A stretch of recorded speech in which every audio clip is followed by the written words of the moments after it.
যারা নায়ক মহানায়ক ছাত্র, এই সাধারণ ছাত্র যারা এখন ছাত্র নেতা হয়ে গেছেন, সমন্বয়ক হয়ে গেছেন, অনেকে মন্ত্রী হয়ে গেছেন, আবার কেউ কেউ মন্ত্রী না হয়েও মন্ত্রীর মতোই তারা ক্ষমতা ভোগ করছেন।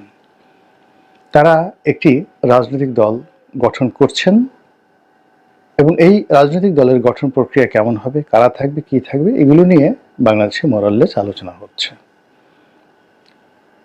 এই মুহূর্তে বাংলাদেশের যে নিষ্ঠুর বাস্তবতা, সেই নিষ্ঠুর বাস্তবতা হলো যে ছাত্রদের সম্পর্কে জুলাই, আগস্ট, সেপ্টেম্বর, অক্টোবরে যে বিশ্বাস ছিল, ভালোবাসা ছিল, তাদের সম্পর্কে মানুষের যে মর্যাদা বোধ ছিল, স্নেহ ছিল, সমর্থন ছিল, সেটি এই মুহূর্তে নানা কারণে বিতর্কের মধ্যে পড়েছে, নানা কর্মকাণ্ডের কারণে সমালোচিত হচ্ছে।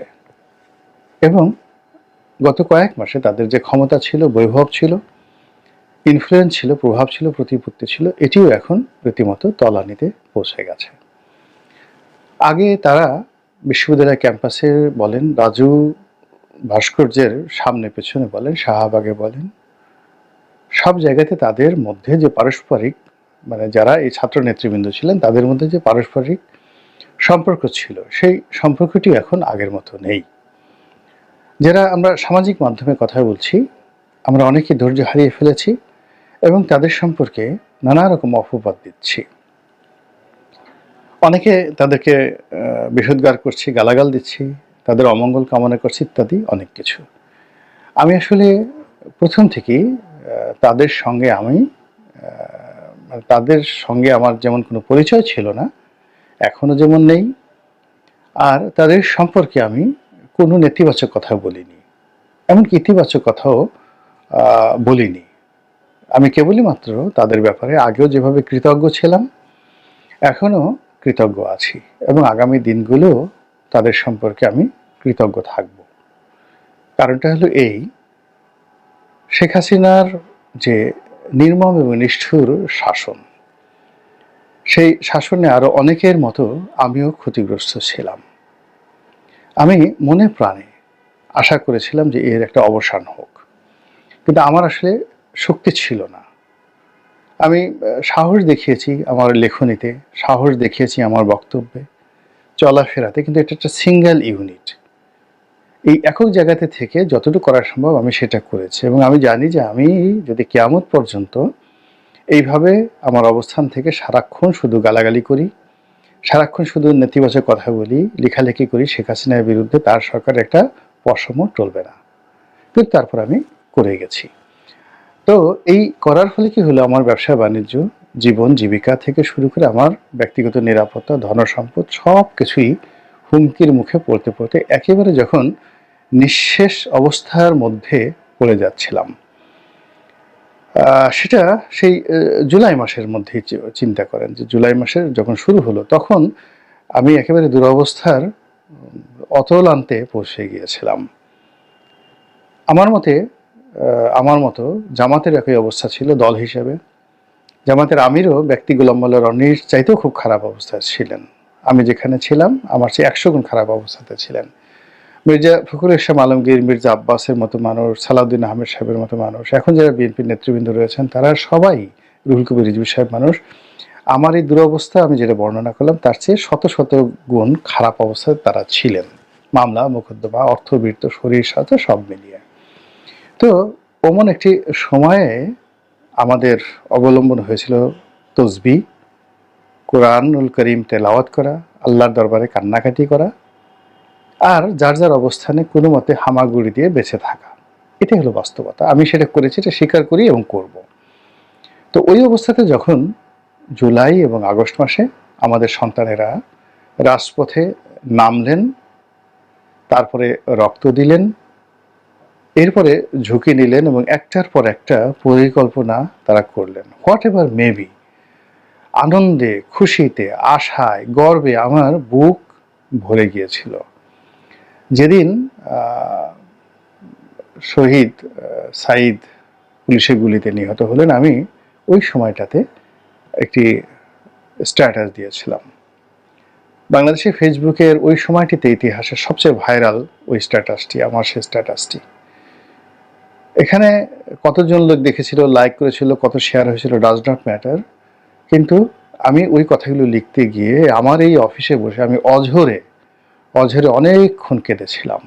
আমার খুব ইচ্ছা হয়েছিল আমি যদি ওভাবে মরতে পারতাম, কিন্তু আমার ওরকম সাহস হয়নি।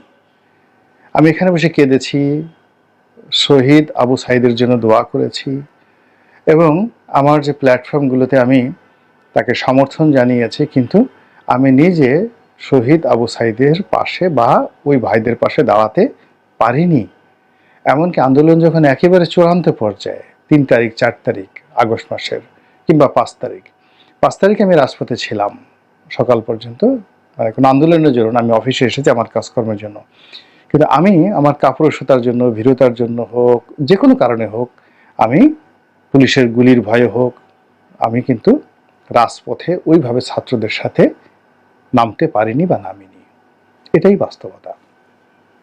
এখন যারা বড় কথা বলছেন তাদের কাউকে আমি নামতেও দেখিনি, আমার মতোই তারা ছিলেন। তবে আমি অফিসে এসেছি, আমি রাজপথে চলাফেরা করেছি, এবং এখন যেভাবে কথা বলছি বুক ফেলিয়ে, শেখ হাসিনার পুরো জমানাটাতে এইভাবেই কথা বলেছি, এই এতটুকু করেছি। কিন্তু বুলেটের সামনে আমি ওইভাবে বুক আবু সাইদের মতো এভাবে চিতিয়ে দাঁড়াতে পারিনি। যে কাজটি এই ছাত্র জনতা করেছেন, কাজে আমি তাদেরকে আমার মাথার মুকুট এবং তাজ মনে করি। এবং আমার সন্তান যদি এমন হতো, তাহলে আমি তাদেরকে নিয়ে গর্ব করতাম। আমার সন্তানদেরকেও আমি ওদের মতো সাহসী বানাতে পারিনি। আন্দোলন যখন তুঙ্গে, তখন আমার বড় মানে ছোট সন্তানটি, সে তো ঘরে ছিল, তো সে মহল্লা পর্যন্ত এসেছে, মহল্লার বাইরে মেন রোডে এসে সে কিন্তু অংশগ্রহণ করতে পারেনি বা করেনি। তো কাজে আমার সন্তান হলেও আমি তাকে বলবো যে সে মহাবীর, নট লাইক দ্যাট। কিন্তু এই যারা আছে তারা আমার সন্তানের চেয়ে শ্রেষ্ঠতর। তারা তাদের বাবা মার সুখ শান্তির কথা চিন্তা করেনি, নিজেদের সুখ শান্তির কথা চিন্তা করেনি, তারা একটা বিপ্লব করেছে। এই জন্য আমি তাদেরকে নিয়ে কোনো কথা বলিনি এবং বলবো না। এখন যেহেতু তারা রাজনীতিতে আসতে চাচ্ছে এবং আসবে, কথাগুলো বলতে হবে। এখন তাদেরকে কথাগুলো বলতে হবে, না বললে তাদের বিরাট ক্ষতি হয়ে যাবে। এই জন্য আমি প্রথমে তারা যে রাজনৈতিক দলগুলো করতে চাচ্ছেন একটা বা দুটো, সেখানে তাদের কি কি ভুল হতে পারে, ভ্রান্তি হতে পারে, সেটা বা কে কি অবস্ট্রাগল হতে পারে, সেই অবস্ট্রাগলগুলো আমি বলবো, তারপর সম্ভাবনাগুলো বলবো খুব সংক্ষেপে। অবস্ট্রাগলগুলোর মধ্যে 1 নম্বর অবস্ট্রাগলগুলো হলো যে তারা প্রথমে এসেই সরকারের সঙ্গে, রাষ্ট্র ক্ষমতার সঙ্গে সম্পৃক্ত হয়ে গেছেন যারা যারা, তাদের জন্য রাতারাতি রাজপথে নামা এবং রাজনীতির যে বিরূপ মাঠ, এই মাঠের সমালোচনা মোকাবেলা করা সাইকোলজিক্যালি, মানসিকভাবে তাদের জন্য বিরাট বাধা হয়ে দাঁড়াবে।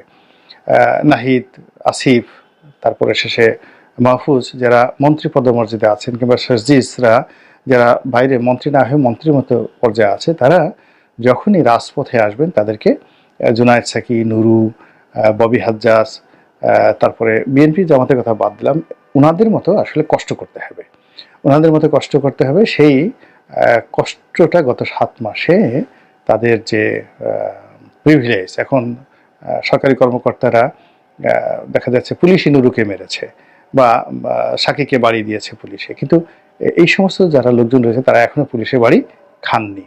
তারা পুলিশের বাড়ি খেয়ে ক্ষমতায় এসেছেন, কিন্তু এখন আবার সেখান থেকে যখন এখানে চলে আসবে, এই যে একটা মানসিক দ্বন্দ্ব, এই মানসিক দ্বন্দ্বে তাদের যে শক্তিমত্তা এটা কমে যাবে। দ্বিতীয়ত তারা যে সমস্যাটা পড়বে সেটা হলো তাদের মধ্যে ইতিমধ্যে অনৈক্য তৈরি হয়ে গেছে এবং এটা আরও বাড়তে থাকবে। অর্থাৎ কে বেশি পেলো, কে কোন পদ পেলো, এটা নিয়ে কিন্তু তারা বিপ্লবের সময় চিন্তা করেনি, তখন তাদের একটা আদর্শ ছিল। এখন তাদের সেই আদর্শের জায়গাটাতে একটা লক্ষ্য এসে গেছে, সেটা হলো রাষ্ট্র ক্ষমতা অংশগ্রহণ করতে হবে, রাজনৈতিক দল করতে হবে এবং এখানে সার্ভাইভ করতে হবে। এই লক্ষ্য পূরণের জন্য যে সময়টি দরকার, সেই সময়টি এটা উপযুক্ত সময় নয়। কাজেই এখানে তাদের একটা বিরাট ঝুঁকি থেকে যাবে। 3 নম্বর হলো যে তারা যখন রাজনীতির ময়দানে আসবেন, তখন রাষ্ট্র ক্ষমতা যারা এই মুহূর্তে তাদেরকে প্রোটেকশন দিচ্ছেন, সেই আমলাতন্ত্র বা এনএসআই, ডিজিএফআই থেকে শুরু করে বিভিন্ন সংগঠন, তারা তাদেরকে নিয়ে খেলবেন বা খেলতে চেষ্টা করবেন এবং তাদের সাহায্য নিয়ে আজ পর্যন্ত বাংলাদেশে কোনো একটি রাজনৈতিক দল বা কোনো একটি ব্যক্তি জীবনে সফল হয়েছেন এর কোনো সিঙ্গেল নজির নেই। তো ওনাদের যারা এই বুদ্ধিশুদ্ধি দেন তারা সাধারণত ডিপ্টি কমিশনার বা উপসচিব পদমর্যাদার সর্বোচ্চ কর্নেল পদমর্যাদার যারা লোকজন রয়েছেন, এদের জীবন সম্পর্কে, রাজনীতি সম্পর্কে অভিজ্ঞতা একেবারেই অল্প। তারা লাঠির ভাষায় কথা বলে, আর যেই রাষ্ট্রযন্ত্রের যে কূটনৈতিক যে শিষ্টাচারগুলো রয়েছে বা আচারগুলো রয়েছে, ওগুলোই তারা শুধু প্রয়োগ করে। ফলে ইন্টেলিজেন্স বেস, রাষ্ট্রীয় ইন্টেলিজেন্স বেস, সেটা সিআইএ হোক, মোসাদ হোক, র হোক, তাদের উপর কেন্দ্র করে কোনো রাজনৈতিক দল গঠিত হলে তারা ভালো করতে পারে না। 4 নম্বরে যেটা হলো যে সেটা হলো যে এই যে সময় যেটি যাচ্ছে, এই সময় তাদের যারা প্রতিদ্বন্দ্বী, সেই প্রতিদ্বন্দ্বী বিএনপি, প্রতিদ্বন্দ্বী আওয়ামী লীগ এবং প্রতিদ্বন্দ্বী জামাত, যাদের তুলনায় তারা একেবারেই ছোট সামাজিকভাবে, বয়সের দিক থেকে, অভিজ্ঞতার দিক থেকে, অর্থনৈতিক দিক থেকে, এটি তাদের জন্য মারাত্মক সমস্যা হয়ে যাবে। তারপরে যে সমস্যাটা সেটা হলো যে তাদের শত্রু কিন্তু এরকম আওয়ামী লীগ, বিএনপি, মানে তাদের শত্রু, মানে প্রতিযোগী এবং তাদের শত্রু তাদের সাথে অনেক অনেক বড়। এই অসম যুদ্ধে সাধারণত হয় না। 5 নম্বর গেল এটা। 6 নম্বরে যেটি হলো যে যারা রাজনীতি করেন তাদের সবার এটা আন্তর্জাতিক পরিমণ্ডল থাকে। এখন এই তরুণ যারা আসছেন তাদের কারোরই আন্তর্জাতিক কানেক্টিভিটি নেই। কূটনৈতিক অঙ্গনে তাদের সেই যাকে বলা হয় বাংলাদেশের রাষ্ট্রদূত পর্যায়ে হয়তো 2-4 জনের সাথে তাদের খাতির হয়ে থাকতে পারে, কিন্তু বিশ্বের ক্ষমতার কেন্দ্রগুলোতে তারা যায়নি, যেখানে বিএনপি, আওয়ামী লীগ, জামাত, বহু রাজপ্রাসাদে তারা ঘোরাফেরা করেছে। জাতীয় পার্টি, এই 4টি দল, তাদের যে ইন্টারন্যাশনাল লিঙ্কেজ রয়েছে সেই তুলনায় এদের কিছুই নেই। আর সর্বশেষ হলো যে তারা মানে গার্ডিয়ান হিসেবে, কাস্টোডিয়ান হিসেবে এই মুহূর্তে কাউকে পায়নি। ধরেন ডক্টর মোহাম্মদ ইউনূস আছেন, তারা মনে করছেন, কিন্তু he is a very non political gentleman. তো যে কোনো রাজনৈতিক দলের একজন সুপ্রিম নেতার আগে এখন তারা হয়তো অনেকে ফরহাদ মাঝারের কথা চিন্তা করছেন, অনেকে মাহমুদুর রহমান সাহেব, যেটা আমার দেশের সম্পাদক, তার কথা চিন্তা করছেন, অনেকে পিনাকির কথা চিন্তা করছেন বা ভাবছেন। এই সব লোকগুলি মূলত তাদের যে অবস্থান, তাদের যে বয়স, তাদের লেখাপড়া, শিক্ষা, তাদের যে সময়কাল, তাদের যে জ্ঞান, এই সব কিছুই এই তরুণ যুবকদের জন্য বোঝা হয়ে দাঁড়াবে, ভীষণ রকম বোঝা হয়ে দাঁড়াবে। ফলে এই সমস্ত লোকের সান্নিধ্য, কথাবার্তা যত বেশি তারা নেবেন, তত বেশি তারা কনফিউজড হয়ে যাবে। এই মোটামুটি 7টা আমার কাছে মনে হয় তাদের জন্য বাধা। এখন তাদের সফলতাটা কি বা সুযোগগুলো কি, এই মুহূর্তে হোয়াট ইজ দ্য অপরচুনিটি? তাদের প্রথম অপরচুনিটি হলো যে বড় বড় রাজনৈতিক দলগুলো বিভেদ করছে এই মুহূর্তে, এবং এই বিভেদ এবং বিসংবাদ যত বেশি বাড়বে তাতে তত বেশি এই রাজনীতি করার সুযোগ হবে। 2 নম্বর হলো যে এই তারা যে কোনো মূল্যে যদি স্থানীয় নির্বাচনটা আগে করে ফেলতে পারে, এটা তাদের জন্য একটা বিরাট সুযোগ তৈরি করে দেবে। 3 নম্বরে যেটা আছে সেটা হলো যে নির্বাচন যত দূরবর্তী হবে এবং এটা যদি তারা কৌশলে করতে পারে, সেটা 2 বছর হোক, 3 বছর হোক, 5 বছর হোক, ততই তাদের সম্ভাবনা বাড়তে থাকবে এবং তাদের প্রতিপক্ষরা নামতে নামতে নামতে নামতে তাদের পর্যায়ে চলে আসবে। এরপরে তাদের যে জিনিসটি রয়েছে সেটি হলো যে বাংলাদেশের সাধারণ যারা জনগণ রয়েছেন তাদের মধ্যে পারিবারিক রাজনীতি, এটা নিয়ে ভীষণ রকম যাকে বলা হয় নেতিবাচক একটা দিক রয়েছে। যারাই করে, সেটা এরশাদ সাহেব করুক, জামাতের গোলাম আযম কেন্দ্রিক বা মতিউর রহমান নিজামী কেন্দ্রিক বা শেখ পরিবার কেন্দ্রিক, জিয়া পরিবার কেন্দ্রিক যে রাজনীতি রয়েছে, এটা ওই দলের মধ্যে অপরিহার্য, কিন্তু সাধারণ মানুষের মধ্যে কিন্তু এরকম দলের যে পরিবার প্রথা, এটির একটা মনোভাব আছে। তারাও ভারতের আম আদমি পার্টির মতো কিংবা মমতা ব্যানার্জির মতো একটা বিকল্প শক্তি তারা কিন্তু সেখানে বাংলাদেশে খুঁজছে, যে এরকম একটা বিকল্প শক্তি এখানে আসুক। তো সেই জায়গাটা যদি তারা দখল করে নিতে পারে বা সেই জায়গাটা যদি তারা অর্জন করে নিতে পারে, এটি তাদের একটা বিরাট সুযোগ, মানুষের সেন্টিমেন্টকে কাজে লাগিয়ে যে এই পরিবারতন্ত্রের বাইরে আমরা একটা নতুন ধারা তৈরি করেছি। সবচেয়ে বড় তাদের জন্য অপরচুনিটি সেটা হলো 2009-এর পর থেকে এখন পর্যন্ত যারা নতুন ভোটার হয়েছে, যারা এই গত 3টি টার্মে ভোট দিতে পারেননি, এই যারা নতুন ভোটার, এদের সংখ্যা যদি 40%-এর উপরে হয়, যারা এই ভোট দিতে পারেনি, নট লেস দ্যান 40%, আমার মনে হয় যে 40%-এর কম হবে না। এই বিশাল শ্রেণী যারা রয়েছেন তাদের মনটা ফ্রেশ আছে এবং তারা দুটো রাজনৈতিক দল বা প্রসিদ্ধ রাজনৈতিক দল সম্পর্কে তাদের এরকম কোনো ফিলিংস নেই, হয়তো বাবা করে, চাচা করে, এইভাবে, কিন্তু তাদের ব্যক্তিগত কোনো ফিলিংস নাই। তাদের পুরো হার্ট এবং ব্রেন পলিটিক্যালি যাকে বলা হয় শূন্যতা বিরাজ করছে।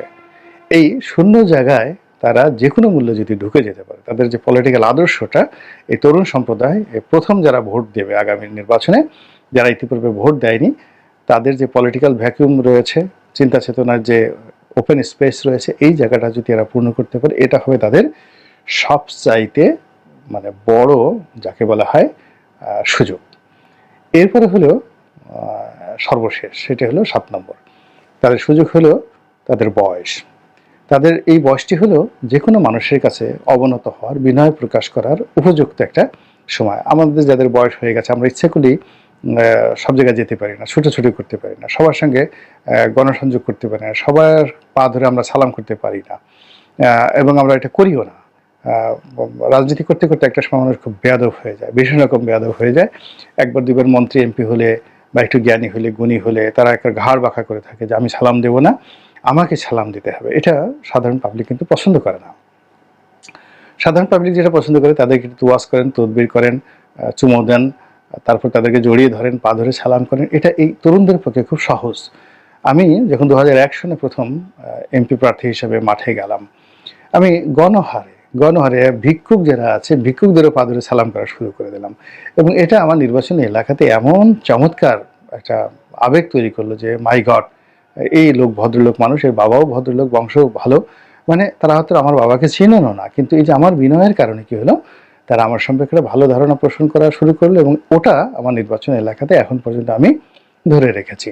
যেটি আমার যারা প্রতিপক্ষ 4 বার এমপি হয়েছেন, 5 বার এমপি হয়েছেন, তারা মানুষকে ধমক দিতেন, গালাগালি করতেন, দুর্ব্যবহার করতেন, অনেকের বিরুদ্ধে দুর্নীতির অভিযোগ আছে, দুশ্চরিত্রের অভিযোগ রয়েছে, চরিত্রহীনতার অভিযোগ রয়েছে, পারভার্সন রয়েছে, বিকৃত রুচির যে অভিযোগ সেগুলো রয়েছে। এগুলো যারা দীর্ঘকাল থাকে রাজনীতিতে, তাদের কম বেশি এই অভিযোগগুলো থাকে। কিন্তু এই তরুণরা, তাদের এই জিনিসগুলো নেই। ফলে একটা সুন্দর আবহমান বাংলার একটা পোশাক, যেমন অনেক তরুণদের আমি দেখি ওরা সেই প্যান্ট শার্ট পরে, কিন্তু প্যান্ট শার্টের পরিবর্তে আমাদের দেশের রাজনীতিবিদরা পাঞ্জাবি, পাজামা, এই জিনিসগুলোকে খুব বেশি পছন্দ করে একজন লোকের সঙ্গে কুলাকুলি করা, সালাম করা, বিশেষ করে মহিলাদেরকে সম্মান করে তারা ভীষণ রকম মনে রাখে। এবং অনেক সময় একদম গোপনে দেখা যাচ্ছে যে স্বামী কট্টর জামাতের কিংবা কট্টর আওয়ামী লীগের, কট্টর বিএনপির, কিন্তু তার যে স্ত্রী বা তার সন্তানেরা, কন্যা সন্তানেরা, তারা দেখা গেল যে এরকম তরুণ কোনো প্রার্থীকে